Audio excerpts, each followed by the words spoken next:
See, that's the trick. It's not upper body strength. It's your legs. They teach you the first thing you do is you climb with your legs, not your arms. Like you don't try to pull yourself up the wall, you kick yourself up because your arms get tired, your legs don't.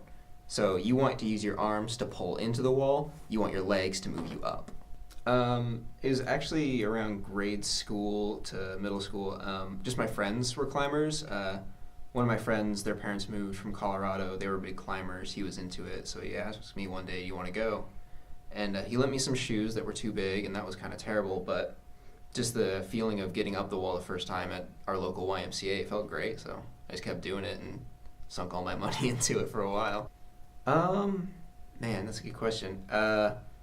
Just to worship outright, probably Chris Sharma. He's pretty much acknowledged as the top climber in the world. But to get to know probably a guy named Tommy Caldwell. He's climbing some of the most interesting stuff right now, making new routes up in Yosemite.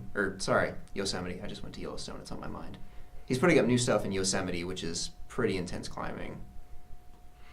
I think some of the coolest stuff I've ever seen that I really want to do is actually, it's opening up in China a lot more. The government's allowing people to go into their natural areas, and there's, I think it's some bay in China where they do something called deep water soloing, where they climb rocks that are spouting out of the water. So you get on a boat and you climb the rocks, and if you fall into the water, so it's not a big deal. You don't have to use ropes or anything, which I'm a fan of. But it's just some of the most gorgeous landscapes I've ever seen. Go-to prep before any major climb. Usually you wake up super early because you want to get to the rock before the sun's baked it and makes it too hot to hold. Wake up probably oatmeal because it's camping and oatmeal is good camp food. And then probably, if I'm going all day, a good hour and a half of stretching. I don't want to cramp up when I'm on the wall.